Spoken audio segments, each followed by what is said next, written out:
Good morning mga idol. Ayan, napagluto tayo ng karning kambing mga idol. Kalderetang kambing mga idol yan. Nilagyan natin ng tanglad at yung ating luya. Ayan na. Yan na ipi-pressure cooker natin mga idol para mabilis naman siyang lumambot. Ayan, ano baga nga ni at yan ang ating mga sangkap na gagamitin dyan. May tomato at yung ating toyo at ang ating soy sauce at yung ating tomato paste. Siyempre may tomato paste tayo dyan at yung ating asin. Siyempre ang ating green paste. Ayan na. At may bell pepper tayong kulay red at yung ating green. Ayan, hindi mawawala naman yung sibuyas nga ni at yung mga bawang nga ni na yan at yung ating carrots at patatas.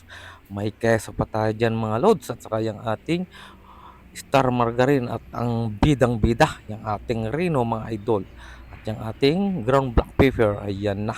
Okay, umpisa na natin mga loads ang pagpiprito ng ating carrots. Ayan na. Ipinaprito ko mga idol yan para sa ganun pag hindi naubos yung ating kaldereta, pag ininit natin ay hindi siya madudurog. Ayan na. Hinalo-halo na ni Kuya Nelson nga ni ang ating ah carrots. Aya't napakadali naman lumambot niyan mga idol. Ayan na. At mamaya-maya ay isiset aside natin yan pag yun ay lumambot na ng bahagya. Ayan na. At talagang napakabilis lang maluto niyan loads. Okay, ayan na. At isiset aside na natin yan. Ayan. Tanggalin na natin yan dyan sa ating lutuan mga idol. At ang isusunod naman natin dyan ay yung ating patatas. Ayan, anong bagangan at napakadaling maluto mga idol niyan. Okay na. Sisit aside natin yan mga idol para masunod na rin natin yung ating patatas. Ayan na, napakaganda ng kulay mga idol. Ayan na, isusunod na natin yung ating patatas para sa ganun ay makatapos na tayo mga idol. Ayan, na-requestan kasi tayo magluto ng kalderetang kambing ng ating kaibigang Balikbayan mga idol. Ayan na, at yan mga patatas na napakadali namang lumambot. Shout out sa iyo para sa Saldi. Ayan, niluluto na natin ang iyong kalderetang kambing. Ayan. Okay, halo-haloin lang natin para sa ganun ay mag-balance ang pagkakalambot ng ating patatas. Ayan na. At ngayon mag-isa naman tayo ng siyempre mag-igisa tayo ng sibuyas at bawang. Ayan na. Tinunaw lang natin yung margarine. Ayan, binasa-basa na ni Kuya Nelson ng tabi ng ating kawali. Ayan, ang ating talayasi, mga idol. Okay. Ayan na. At ang isusunod na rin natin dyan ay yung ating bidang-bida nga ni. Ay ang atin nga ni ah, bawang at sang ating sibuyas. Halo-haloin lang natin ang bahagya yan mga idol at sunod na rin natin yung ating sibuyas. Ayan na. Napakabango na sibuyas at bawang pa lang mga lods. Napakabango na ng ating niluluto. Ayan na. Halo ron, halo rito. Ilagyan na natin yung ating tomato. Ayan, ilagyan natin yung ating 5 pieces ng tomato mga idol dyan. Okay. Ayan na. At talaga na mamaya mga idol. Mamaya ka magtanong idol. Ayan na. Inalo-halo na at malambot na rin yung ating kamatis. At pinakita pa ni Kuya Nelson ang kanyang halaman. Okay mga idol.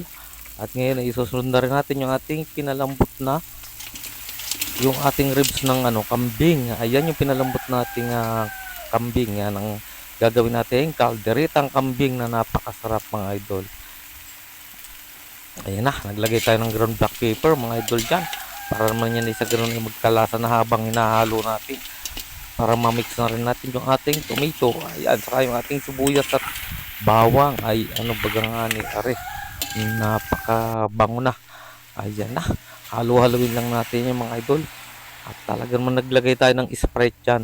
Dalawang 350 ml na Sprite mga idol. At yan ay nakakatulong din nga sa pagpalambot ng ating kalderetang kambing. Ayan na. Kung sa bagay malambot ng mga idol yan. Yung ating kambing net i-pressure cooker natin. Kaya lang yung ating Sprite na nilalagay dyan ay may tamis yan idol. Ayan na. Nandyan ang mga loads. At i-cover natin hanggang sa siya ay tuloy-tuloy na kumulo. Ayan. Buksan natin uli yung mga loads yan. Ayan. At lagyan natin ng tubig. Parang kulang pa mga idol yung ating lagyan ng Sprite eh. Ayan. Lagyan natin tubig pa rin. Eh, may sauce ng kaunti naman mga idol. Ayan na, at bisitahin uli natin yan kung yan ay malambot na. Okay, napakabango ng mga idol at amoy na amoy sa kapitbahay ang ating nilulutong kambing nga ni. Ayan nga ni, hindi naman tayo pwede mamigay kasi nga ay may nag-request lang sa ating magpaluto niyang kalderitang kambing mga idol. Ayan na, malambot na yan mga idol at pwede na natin yang lagyan pa ng ibang mga panangkap. Ayan, gaya ng mga tomato sauce. Ayan, talaga namang napakabango ng mga idol. Pwedeng pampulutan yan. Ayan, shout out sa inyo sa mga taga-Katanawan, Quezon. Ayan naglagay na tayo dyan ng nilagay natin na yung ground black pepper ulit. At saka yung ating tomato sauce. Ayan, nagdagdag tayo ng ground black pepper. Naglagay na rin tayo kanina. Ayan yung ating tomato sauce. Mamaya-maya ay maglalagay na rin tayo ng tomato paste mga idol dyan. Counting tomato sauce lang ang nilalagay kasi dyan. Kasi yung tomato sauce mga idol ay may asim yan. Medyo maasim yan. Kaya hindi dapat marami yan. Okay. At napakaganda ng mga idol ang kulay niyan. Talaga namang pulang-pula ng mga idol. At mamaya pag nilagay natin yung tomato paste, yan ay medyo magkukulay dark. Ayan. Ngayon ay pulang-pula pa lang yan. Gusto ko kasi sa kaldereta yung kulay dark brown. Ayan na. Hinalo na ng hinalo ni Kuya Nelson. At para naman nga ni, ayan ay mamix natin ng ayos dyan. Okay. Napakabango na talaga mga idol. Okay na yan. Malambot na malambot na yan. At malapit na ring maluto ang ating kalderetang kambing. Ayan na. Parang saldi ang kaldereta mong kambing. Maglalagay tayo ng liver spread. Ang bidang bida. Liver spread mga idol. Hindi mawawala talaga yan sa ating kaldereta. Ayan na, at yan ay napakasarap at yan ay nakakatulong din para sa ating pampalapot ng ating niluluto. Okay mga idol. Ayan na. Pag na-mix natin yan dyan ay napakabango na talaga yan dyan. Okay, halu-haluin lang natin para mag-balance naman ang ating mga dyan, panimpla. Ano baganganing bango mga idol. Okay. O marinig kahit tayo magsasyat, pwedeng-pwede na itong pang-ulam at pang-pulutan. Ayan na, malapit na talagang maluto. At naglagay tayo ng green peas. Ayan, green peas na yan ay dalawang yan mga idol, dalawang lata. Yung sardinas idol, ang laki niyan.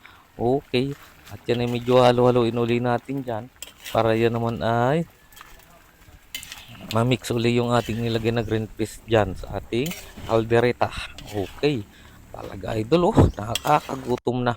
Kahit hindi natin tapusing magluto, pwede na yan mga idol. Ayan naglagay tayo ng keso. Siyempre yung kesong yun ay pagkaldereta, may keso mga idol yan, hindi yan mawawala. Ayan, pwede nga pa nga tayo maglagay dyan ng siling maanghang. Kaso lang nga mga idol, siyempre, paluto sa atin yan. Baka ayaw ng maanghang ng nag-request sa atin magluto niyan. Okay, talaga namang malapit ng maluto yan mga loads. Ayan na. Talaga namang tunay ngang napakasarap niyang ating kalderetang yan. Nanonood talaga niya sa kapitbahay natin ng amoy. Ayan na. Talagang hinalo na ng hinalo at naglagay tayo dyan. Ngayon ko lang inilagay idol dyan yung yung ating tomato paste. Yan. Sa bandang huli ko na mga idol nilalagay ang tomato paste na yan. At yan ay talaga naman pag inihalo natin yan ay siguradong malapot na rin yan. Tamang-tama lang yung sauce natin. Talagang gusto ko naman sa kaldereta yung ang sauce niya ay malapot. Ayan, gaya niya idol. Talagang sauce pa lang ulam na. Pag napadampi sa kanin idol yan, talaga namang mapaparami ang kain. At naglagay tayo ng bell pepper dyan. Ilagay natin yung green at kulay red. Kasi ayaw ko sa bell pepper nung overcook. Gusto ko yung may crunchy na kaunti pag ating kinain. Ayan na, at medyo halo-haluin uli natin yan. Para mo sa ganun ay umilalim yung nasa ibabaw at yung nasa ibabaw ay umilalim. Ayan na, hinalo-halo na ko sa Nelson. I-cover uli natin mga lods yan. Ayan, i-cover natin ng ilang sandali. Ayan na, luto na mga idol yung ating kaldereta. Okay, yung kalderetang ilalagay natin yung ating pernitong carrots at yung ating patatas. Yan na may pantopping sa lang naman mga idol yan.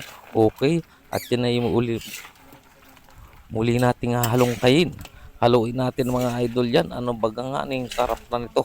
Napakarami din mga idol yan. 4 na kilot kalahati yung pinaluto sa ating yan. Ayan, shout out sa mga subscriber ko at followers. Baka naman uli pwedeng Follow si Kuya Nelson at paki-subscribe naman po. Ayan. Hinalo na at yan ay luto na mga idol yan. Pwedeng-pwede na talagang lantakan yan. Ayan na.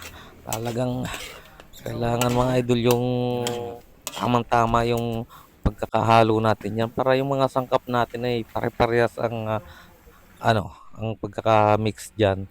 Okay na, ikinover natin ng kaunti idol yan. At yan ay pag binuksan natin ay lutong-luto na mga idol yan. Okay, luto na mga idol ang ating kalderitang kambing.